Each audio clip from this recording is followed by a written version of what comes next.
beginning. Marvel Studios' The Fantastic Four. I herald your end. The biggest event of the summer. I herald Galactus. Has arrived. What is that? Hold on! We will fight this together as a family. Johnny, now! Marvel Studios' The Fantastic Four First Steps. Only in theaters Friday. Rated PG-13. Some material may not be suitable for children under 13. Get tickets now. Getting ready to step into your career era? Set yourself apart with Adobe Creative Cloud Pro for students. Hone your skills with apps like Photoshop, Illustrator, Premiere Pro, and more, powered with the latest in creative AI. Students save over 55% so you can build a portfolio you're proud of. Launch your future with Adobe Creative Cloud Pro for students. Visit adobe.com/students to learn more. Shopping is hard. I can never find anything in my size. I don't even know my size. I buy my clothes the same place I buy my groceries. There's a better way. Make it easy with Stitch Fix. Just share your size, style, budget, and done. Your personal stylist sends pieces picked just for you. That was easy. Stitch Fix. Online personal styling for everyone. Free shipping and returns. No subscription required. Get started today at stitchfix.com. Evio. This series contains adult language and depictions of graphic violence. Listener discretion is advised. On December 7th, 1974, iconic sportscaster Howard Cosell interviews ex-Beatle John Lennon during halftime on ABC's Monday Night Football. Now I've got a most familiar figure and face for all of you across the country here with me now. Of the original Beatles, Mr. John Lennon. Hello, John, Howard. nice to see you, John. Nice Want to to move meet you. that up just a little closer? How are you? What's been your view of this American professional football scene? It's an amazing event and sight. It makes rock concerts look like tea parties. But I must say, the first thing I heard when I got in was I'm playing a Beatles tune yesterday, which cheered me up nowhere. Will the Beatles ever reunite? You never know. You never know. I mean, it's always in the wind. If it looked like this, it might be worth doing, right? Exactly 6 years and 1 day after that interview.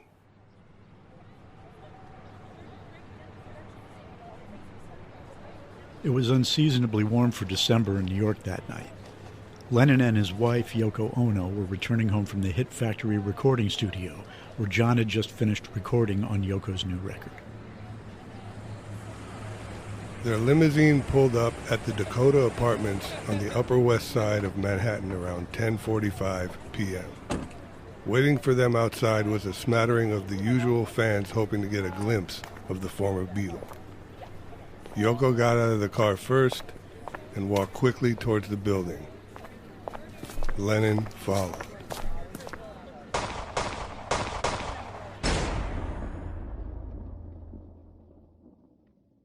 Lennon is shot 5 times in the back. He's mortally wounded. Minutes later, when the police arrive, they find the shooter still at the scene, calmly reading J.D. Salinger's Catcher in the Rye. Meanwhile, 1,200 miles away, Cosell was announcing another Monday Night Football game, this one between the New England Patriots and the Miami Dolphins, when suddenly, late in the fourth quarter. Timeout is called. 3 seconds remaining. John Smith is on the line, and I don't care what's on the line, Howard. You have got to say what we know in the booth. Yes, we have to say it. Remember, this is just a football game, no matter who wins or loses. An unspeakable tragedy confirmed to us by ABC News in New York City. John Lennon, outside of his apartment building on the west side of New York City, the most famous, perhaps, of all of the Beatles, shot twice in the back, rushed to Roosevelt Hospital, dead on arrival.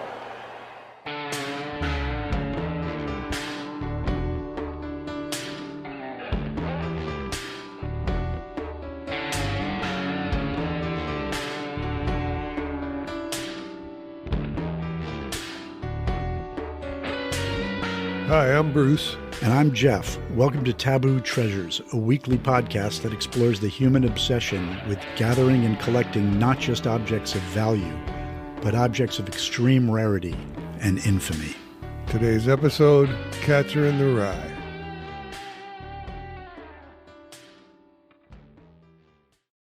So, Jeff, you remember where you were the night John Lennon died? Oh, of course. I was actually, I just moved to L.A. a few months before. I was in a little apartment on Poinsettia Place in Hollywood. California, yeah. Yeah, in California. And I was a massive Dolphins fan, so I'm watching this game, and it was between the Dolphins and the Patriots. I'll never forget, obviously. Right. When Cosell broke in. It was horrifying. You weren't watching the game, right? No, I was at a Police concert in Fort Lauderdale. It's about 4 years before I met you, 84. And we left the concert probably around 11:30. Me and my girlfriend get in the car, turn on the radio because you want to hear, any other Police songs or whatever, because WSHE would play stuff. Right. And they broke in and said John Lennon was shot. Now, they didn't say he was dead, but he was shot, and I was just completely, what the fuck? And then maybe 10 minutes later, they said he was dead. Yeah, I heard, when we were doing research for this, we found all that footage of them deciding behind the scenes. Yeah, with Cosell and the other guys. Yeah, and I think Frank Gifford was involved, and they were all talking about whether or not they should say anything. Who's going to say it, yeah. And so by the time I heard it, that was the announcement that you just mentioned at the top of the podcast, where Cosell broke that news. And you could hear they were really good friends, Cosell and Lennon. Oh, and it was just, it was so, anybody who remembers that moment. Yeah, it's one of those things in life, you remember where you were when it happened. Well, but to be fair, it wasn't, it was, I see it as sort of a glass half full thing because the Dolphins did win. Oh, jeez. Of course they did. Too soon? Too soon. 40-something years later. But now, who would want to fucking kill John Lennon? The guy's name was Mark David Chapman, and apparently his father was a staff sergeant in the Air Force and his mother was a nurse. And he had one of those typical rough upbringings. As a kid, he was bullied in school. His father was physically abusive toward his mom, and I guess he didn't show him any love. So by the time he was 14, he was already a mess, doing drugs, skipping school. But then after an acid trip in 1971, he saw Jesus and became born again. As one do. As one do. As one do. As one does. Yeah, what is it with Jesus and acid? See, that's my problem. I've never done acid. Oh, that could be your problem. Yeah, definitely my problem. So, okay, so we know the guy had these problems, but why Lennon? Well, evidently, when the cops got to him and asked him, why did you do it? He said he'd become John Lennon or he'd become Holden Caulfield. Right. And just to break in for one sec, Holden Caulfield, for those of you who haven't read Catcher in the Rye, he's the protagonist. He's a 16-year-old kid who narrates the book. Yeah, here's Chapman explaining himself why he killed John Lennon. It is my sincere belief that I killed John Lennon to get as many people as possible to read The Catcher in the Rye. Why did you kill John Lennon? I thought by killing him, I would acquire his fame. Here's what I say about John Lennon. All you need is love. Have you ever heard that? Well, this is what I say to that. All you need is love and $250 million. He was the biggest, phoniest bastard that ever lived. I wasn't about to let the world endure 10 more years of his menagerie of bullshit. So according to his first girlfriend, Jessica Blankenship, there was another reason. I was 16, and I was at a retreat with my church. Someone had invited him to come, and I guess I was smitten. He was an excellent guitar player. Another failed musician. Here we go on musicians. We're not giving them a break, are we? No, you don't deserve one. He particularly loved the Beatles until John Lennon said that they were more popular than Jesus Christ. What she's referring to is Maureen Cleave, a reporter and friend of John Lennon, who wrote the article that published Lennon's quote, "We are more popular than Jesus now." It wasn't a big deal in the UK at the time, where the term Christianity was associated with the Church of England. But the quote caused media frenzy in the United States after the American press picked it up a few months later. You know, the Beatles are more popular than Christ? When I was talking about it, it was very close and intimate with this person that I know who happens to be a reporter. And I was using expressions on things that I just read and derived about Christianity. Only I was saying it in the simplest form that I know, which is the natural way I talk. They're more popular than Jesus and so and so and so and so. But she took them, and people that know me took them exactly as it was, because they know that's how I talk, you know. But, of course, Mark David Chapman had to go and take that however he took it. Yeah, a bit of overreaction. I wonder if we could go back and find out between, let's say, 1964 and 1970, how many records the Beatles sold as opposed to how many Bibles were sold. I mean, well, plus, it's not really fair. Yeah. Yeah, and plus Bibles are given away. They put them in every fucking hotel room in the country. Yeah, we were talking about before about how many people read the Bible versus how many people listen. The Bibles they went out and bought versus the Beatles records they went out and bought. Yeah, it's not much of a contest. Yeah, it's like 20% of people that actually bought the Bible actually read it. Yeah, and about 100% of people who bought the records. Yeah, they would definitely listen to those records. There was some kind of statistic, I don't know where I saw it, or maybe I made it up, that it's the most purchased but least read book, which is not hard to believe. Yeah, I wonder if the Beatles were like the first big brand, you know, as far as merchandise. Like they would, I guess so. They would have been like big influencers back then.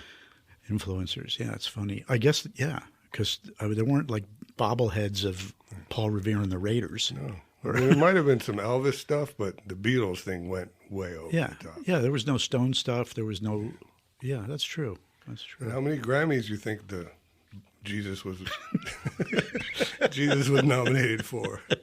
And the Beatles are nominated for a Grammy this year, I know, 2025. Absolutely unbelievable. But, you know, Chapman wasn't the only lunatic with his sights set on Lennon. So one of the other lunatics that had it out for John Lennon was J. Edgar Hoover. In 1924, he became the FBI's first director and stayed there until his death in 1972. It was founded by Teddy Roosevelt in 1908, but Hoover was the guy who made the FBI what it is today. And he hated the civil rights movement. In fact, the ACLU was formed as a response to the guy. He called Martin Luther King Jr. the most dangerous Negro in America. Nice.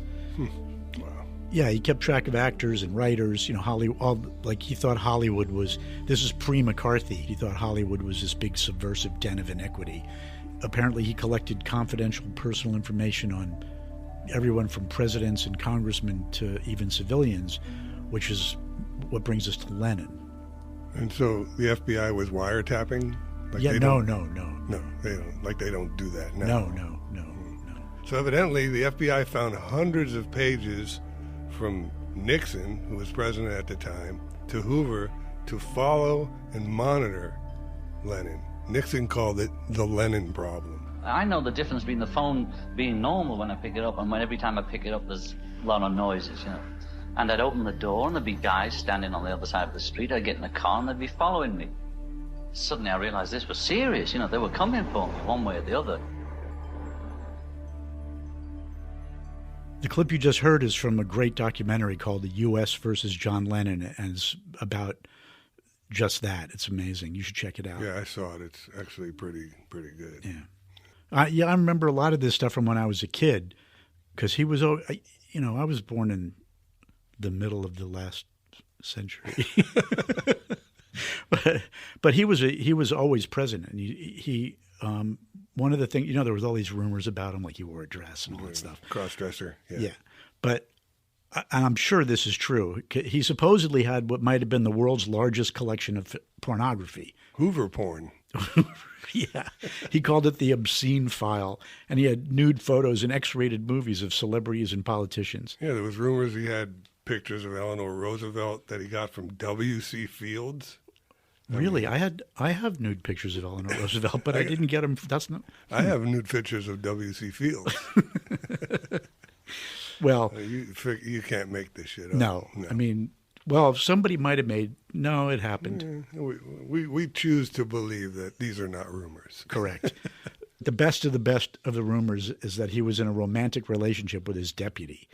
There was this guy named Clyde Tolson who was his constant companion. Hoover's Hoover. That's great. Yeah, so neither of these guys were ever married. They went out to eat together all the time. They went on vacations together. And they even have matchy-matchy burial plots. I wonder where those are. Oh, that's a good We should question. look that up. If anybody knows where those are, let us know. Anyway, these are just rumors, and clearly that the rumors that he was gay were only based on them not being rumors. Oh, what a piece of work that guy was. Okay, so let's get back to the topic of this week's podcast, Catcher in the Rye. Catcher in the Rye was written by J.D. Salinger, and it's a classic of 20th century American literature. For some reason, this thing has engendered more controversy than you can imagine. At one point, I think it might have been in the 40s to the 50s or 50s to the 60s, it was the most banned book in the entire country. And we'll get into some of the reasons for that in a minute. But it's a deceptively simple story that is narrated by a 16-year-old kid named Holden Caulfield. It's just 2 days in the life of this kid between him getting expelled from another prep school and the time he goes to face his parents at home. And there's been tons written about it, but from our perspective, what's interesting is that unlike the crazies it's inspired, Holden is just this gentle soul who's confused and troubled by the phoniness of the adult world. He doesn't want to grow up. He's afraid of becoming like the ambitious, fake people he's surrounded by. And even the title is a reference to wanting to protect the innocence of childhood. It's a long story, so we won't get into it, but the catcher refers to his wanting to catch children before they fall off the cliff of innocence into the hardships of adulthood. But we don't want to spoil the ending, and we just want to encourage you to read it and see for yourselves what all the fuss is about. And you can make your own guess about why it's been connected to so much violence and insanity, but we can't figure it out. What yearabouts was it banned, Like right after it came out or a few years later? It was pretty soon. I don't know exactly what year it started, but I think he wrote it in 49. It came out in 51. 51, yeah. Yeah, and by the end of the 50s, it had already started to be this controversial banned book. Right. No, banning books now, aren't we? Or not we. Oh, this book, what's really crazy is that Catcher became this sort of classic of teen literature for a while, and now it's back on the shit list. Yeah, I remember my daughter had to read it. Yeah. Did she like it? Yeah, she loved it. Yeah. So we found a list online that has a few topics in Catcher that have caused controversies over the years and bans. It was in alphabetical order, happened to be, wasn't it? Yep. Let's go down this list. Ableism, alcohol. Yeah, let's just stop. I don't even know what they're referring to with the ableism, but alcohol it's a 16-year-old kid who drinks. Yeah, we all did. He's not an alcoholic. He doesn't drink something and go kill anybody. Right. Well, here's a few more. We have blasphemy, drugs, homosexuality. Yeah, the blasphemy is that he says goddamn instead of damn a bunch. It's just something he does. What was another one? Homosexuality. Yeah. Again, there's nothing dark about it. He's not anti-gay or homophobic or anything. He's just a kid who describes the gay people who he encounters, and there's nothing derogatory in there. Drugs was the other one. Yeah, I don't know. Yeah. Don't remember any drugs. We got misogyny, pedophilia, prostitution. Okay, misogyny, no. He says some bad things about girls who he's having problems with, but it's not misogynist. Right. He's just mad at these girls. Prostitution, there is prostitution. There's one scene in the book. He calls a prostitute, or he gets a prostitute sent to his hotel room, but it's more out of loneliness than anything else, and there's no sex. There's nothing dark about it. It's more of just adding depth and shading to what he's going through at the time. What was the other one before prostitution? Pedophilia. Yeah. Again, you just got to read the book. Yeah, I mean, the pedophilia is that he has a teacher whose house he goes to when he doesn't have anywhere to stay for this one night, so he goes to stay there, And the teacher creeps on him a little bit, which is, it's creepy, but then he leaves. It's right. And last three on this list are rebellion, racism, and suicide.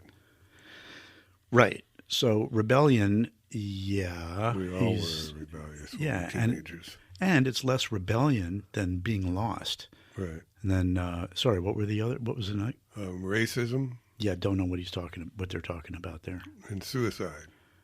Again, he's depressed, but it's not like what they call today suicidal ideation. Right. It's not about that. It's not. Yeah. And that's why people should really read books for themselves before they. Sounds like America to me. It sounds like a pretty good time to me. Well, maybe four of them, but I'm not saying which ones. Yeah. So that list sounds pretty terrible. But again, before you jump to any conclusions, you should read it for yourself and see if those things are not only different in context, but really whether or not you even see them in the book. If you're old enough, do you remember where you were the night John Lennon was assassinated? We'd love to hear from you, so please email us at tabootreasures@eviocreative.com or message us at Taboo Treasures on Instagram and the TikTok.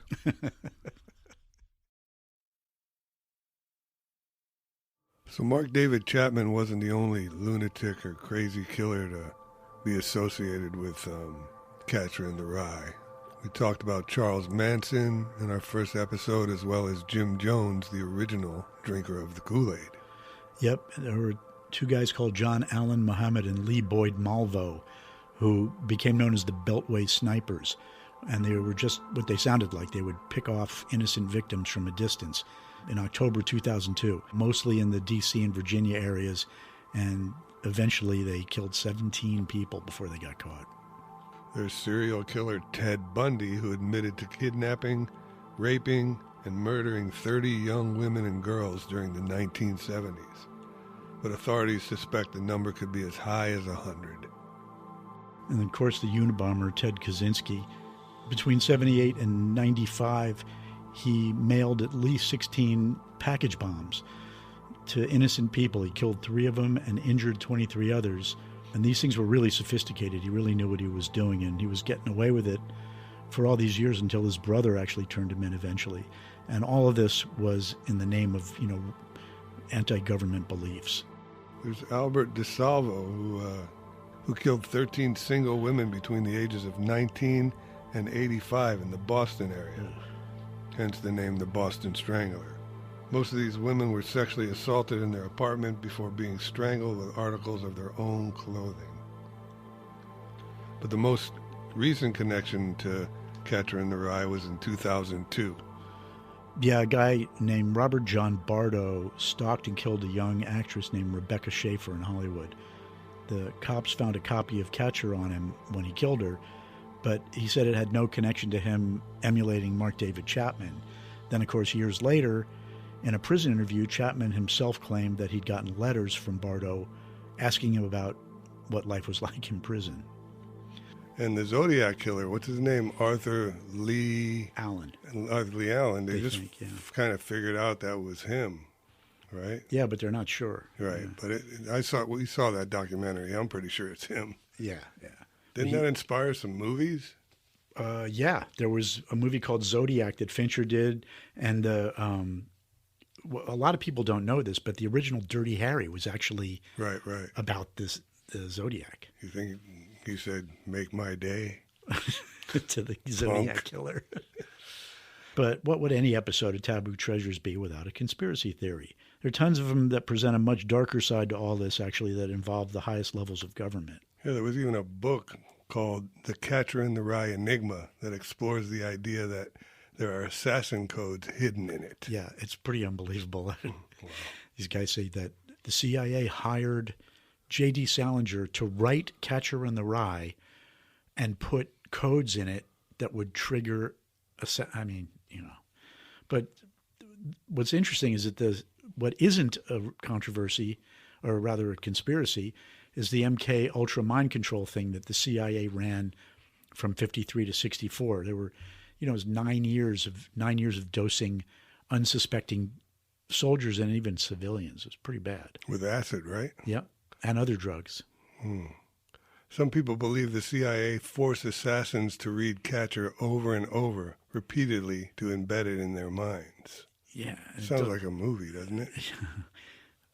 It doesn't really make much sense. I mean, the book is just not, well, I hope people read it. But yeah, there was a movie called The Manchurian Candidate that was remade a few years ago. Yeah, with, Denzel Washington. Yeah. Who was in the first one again? Lawrence Harvey, Frank Sinatra. It's an unbelievable movie. Sinatra, yeah. We don't have time to get into it, but if you see it, it relates closely to this. It's about triggering an assassin, through mind control. Yeah, I guess the original film came out in 1962. It was a year or so before JFK's assassination. But its conspiracy themes were so spooky that they pulled it from release right after he was killed in 1963. That leads us to the Kennedy assassination and Lee Harvey Oswald. One of the most persistent conspiracy theories is that he was a CIA patsy and that somehow they'd hypnotized him to commit the assassination. New details tonight on the 1963 assassination of John Fitzgerald Kennedy in Dallas. Researchers say they have found proof the alleged assassin, Lee Harvey Oswald, was involved in a CIA operation 3 months before the assassination. Today, JFK assassination expert Jefferson Morley told reporters his legal team has documentation of the still classified covert operation approved by senior CIA officials. The agency apparently used Oswald for intelligence weeks before the shooting. They found a copy of Catcher in his apartment, and they say, the conspiracy theorists say that he was activated by the triggers in it. So 2 days after the assassination of John Kennedy... He's been shot. He's been shot. Lee Oswald has been shot. There's a man with a gun. Absolute panic. Absolute panic here in the basement of Dallas Police Headquarters. Detectives have their guns drawn. There is no question about it. Oswald has been shot at point-blank range, fired into his stomach. Was that the man that shot the man, or do you know? That is the man that shot the man. Jack Ruby shot and killed Oswald live on TV for the whole world to see. I mean, he wasn't trying to hide what he was doing, and there was rumors that he might have had some ties to the mob and he owed some money, or if he was sick and he would die in prison. But other people suggest that he was brainwashed by the same people that killed Kennedy to literally bury the secret. And then a few years later, Robert Kennedy, his brother, was killed in 1968. And the whole thing with Sirhan's really weird. They said that he was also an unwitting assassin who was triggered by the book. And what's very strange is that in the days following the assassination, he claimed to have been disoriented that night. He's having lapses in his memory, that he was floating in and out of consciousness. So that's where these rumors get traction. What do you remember about the shooting, if you're willing to talk about that? I was there, but I don't remember the exact moment. I don't remember pulling my gun out of my body or whatever it was located, and I don't remember aiming it at any human being. I don't remember any of that, Mr. President. And I've said that from the get-go. Everything was always hazy in my head about that. Also in 1968, Martin Luther King was assassinated by James Earl Ray. That takes us back to Hoover and the FBI. We know Hoover had MLK followed and had put together a file on him. And supposedly James Earl Ray was another fall guy who was triggered by the book. But there's one person that we haven't talked about that's associated with Catcher in the Rye and John Lennon. Ronald Reagan was 2 months into his presidency when John Hinckley Jr. drew a $29 handgun outside the Washington Hilton Hotel on March 30th, 1981. John Hinckley Jr. shot and wounded Ronald Reagan just a few months after Chapman killed Lennon. In fact, there was a rumor about Hinckley that he had actually been at one of the Lennon memorials with a copy of Catcher in the Rye, which is pretty creepy, but there was definitely a copy found in his hotel room after they arrested him. Yeah, so he did this to impress Jodie Foster. Yeah, I tried to impress her that year, but I couldn't come up with anything that good. Imagine how freaked out she was. She still, she won't talk about it. Yeah, it was real. She won't do Broadway anymore, live plays, because she's afraid. Yeah, I didn't know that until recently. Yeah, and freaked her out. Yeah, she'll walk out of an interview if you bring it up. Poor thing. Can you imagine? Jesus. I guess he didn't get a date. So we've talked about John Lennon's murder, but we didn't talk about much of what happened that day and leading up to the event. Evidently, Mark David Chapman was at the Dakota earlier that afternoon and asked John Lennon for his autograph on a copy of Double Fantasy, which had just been released back in October. From Mark David Chapman's own words, he said John was very patient with him, gave him the autograph, and asked him if he needed anything else. It's so creepy. And then, for whatever reason, he just dumped the thing in a planter outside the Dakota, just left it there, and a fan picked it up and later turned it into the police. So after the trial, or after he pled guilty, I guess, the police gave it back to him. And then... That's nice of them. Yeah, really. So nothing happened. We never heard about anything after that until 99, right? Yeah, Jack Douglas, who I can call a friend and actually worked with, produced the album Double Fantasy and evidently bought it, which I had no idea. That was back in 1999, right? Yeah, and then the trail kind of goes cold. I guess he sold it, but we don't really know when or who the buyer was. And the next time it turns up, I guess it's sold for $850,000 to someone at some point. But the next time we can actually locate it was in 2015 when it turned up in a Beatles memorabilia collectible exhibition in Canada. Right. And yeah, that was it. And I guess they sold it for $1.5 million to a private collector. And from there, the trail goes completely cold. So that's enough about records. Let's talk a little bit about J.D. Salinger. Yeah, he was born in 1919, New York City. And in 1942, when he was about 23 years old, he got drafted into the Army. And it's amazing. He actually, I never knew this until we started working on this podcast, but he was actually at the Battle of the Bulge and was part of the D-Day landing at Normandy, which is unbelievable. So the conspiracy connection comes from his work with a covert arm of the military called the CIC. And what's especially interesting about that is he kept working for the CIC after he got out of the Army, which, to be fair, is kind of weird. It really is, yeah. So anyway, that's when he became a writer in earnest, and he published something like 38 books. And one of the themes that you find running through a lot of them is childhood and children. Holden is a disillusioned 16-year-old kid who gets thrown out of a Manhattan prep school and doesn't trust adulthood. J.D. Salinger got thrown out of prep schools. J.D. Salinger was sort of a bad student and a disillusioned kid. And Catcher was actually his first published work. I mean, I read he hated the attention, so after it came out in the early 50s, he just left, moved to a small town in New Hampshire. He kept writing. Yeah, he kept writing, but by 65, he'd pretty much stopped publishing. And between no more books coming out and the fact that nobody really knew, he was this recluse. So he became an enigma, and now all of a sudden he's interesting for a whole new reason. Yeah, there was a bunch of stars dating back to Jimmy Stewart and Marlon Brando, and most recently DiCaprio and some others that wanted to be in his biopic, but it never happened because he wouldn't give the rights up, kind of like Stallone didn't want to give up the rights to Rocky unless he could be Rocky. Yeah, except for that even if Salinger had played Holden Caulfield when the book first came out, he would have been in his 30s. Wow. Not exactly the same thing. No. Some rare books can be worth millions. Usually they're super rare historical text like the works of Shakespeare, Da Vinci, and the Gutenberg Bibles. A lot of people don't know that Steve Gutenberg was actually that old. He was in Police Academy, like every one of them, wasn't he? Yeah, well, that actually goes back to around the 16th century, right?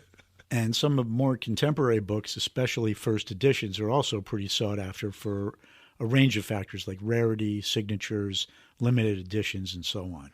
Yeah, like a first edition Harry Potter signed by J.K. Rowling could go for up to $15,000, or a first edition Handmaid's Tale is worth around $3,500.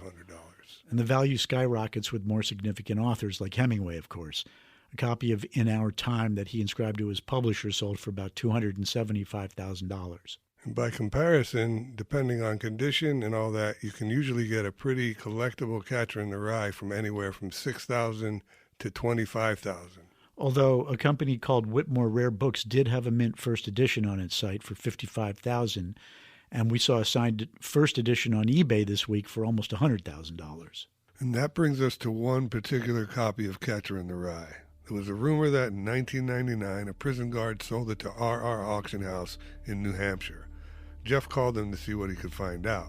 Yeah, and sure enough, they confirmed that they did buy it from a prison guard in 99. So then they sold it again in 2007, and they wouldn't tell me who they sold it to, naturally enough. But yeah, so that's it. As far as we know, it's in the hands of whoever bought it in 2007. But they were willing to tell me what they got for it, and it's just mind-blowing. $870. It wasn't a first edition, but it was signed, just not by its author. And it's the only one in existence. The one Mark David Chapman was reading that night outside the Dakota apartments while he was calmly waiting for the police to arrive after he'd shot John Lennon. The one he inscribed, "This is my statement," and signed Holden Caulfield. Nobody's ever given peace a complete chance. Gandhi tried it, Martin Luther King tried it, but they were shot.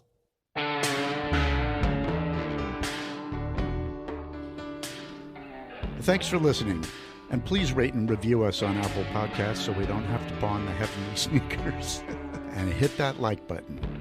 So that does it for this week's episode of Taboo Treasures. If you have any information that we missed, please reach out to us at Taboo Treasures at eviocreative.com or Taboo Treasures on Instagram and TikTok.